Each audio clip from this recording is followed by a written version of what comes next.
Le futur. Après le bug de l'an 2000, la civilisation a été éradiquée. Toutes les connaissances ont été perdues. Objection!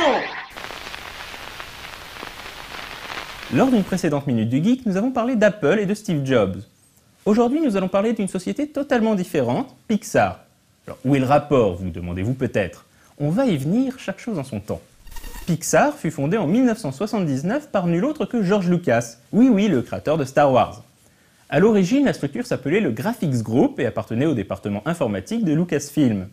En conjonction avec Industrial Light and Magic, le Graphics Group créera par exemple les effets spéciaux de l'effet Genesis dans Star Trek 2 La colère de Khan, ou le chevalier vitrail du secret de la pyramide, alias Young Sherlock Holmes outre-Atlantique. L'animateur de ce personnage est d'ailleurs un certain John Lasseter, qui avait été renvoyé de Disney quelques années plus tôt. En 1986, Lucasfilm connaît quelques difficultés financières suite au divorce de George Lucas et au fait que la saga Star Wars est achevée, pour un temps du moins, et génère donc moins de cash flow. Lucas doit fermer certains départements. C'est alors que Steve Jobs, fraîchement renvoyé d'Apple, propose de racheter le Graphics Group qui devient alors Pixar, un mot inventé de pseudo-espagnol évoquant l'idée d'images et de pixels. L'une de leurs premières créations sera un ordinateur aux puissantes capacités graphiques, le Pixar Image Computer. Pixar le destine à l'imagerie médicale, mais l'un de leurs clients ne sera autre que Disney.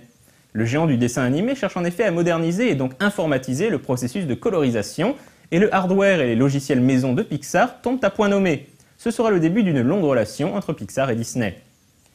Mais ce que veut vraiment Pixar, c'est créer un film d'animation conçu entièrement par ordinateur. En 1991, Pixar et Disney passent un accord par lequel Disney donne à Pixar 26 millions de dollars et accepte de distribuer 3 longs métrages. Le premier de ces films sera bien sûr Toy Story, qui sortira en 1995. Une sortie sur le fil, car Pixar connaît pas mal de soucis financiers durant ses 4 années de production. Au final, Toy Story sera un énorme carton public comme critique, rapportera 361 millions de dollars et le reste, comme on dit, appartient à l'histoire.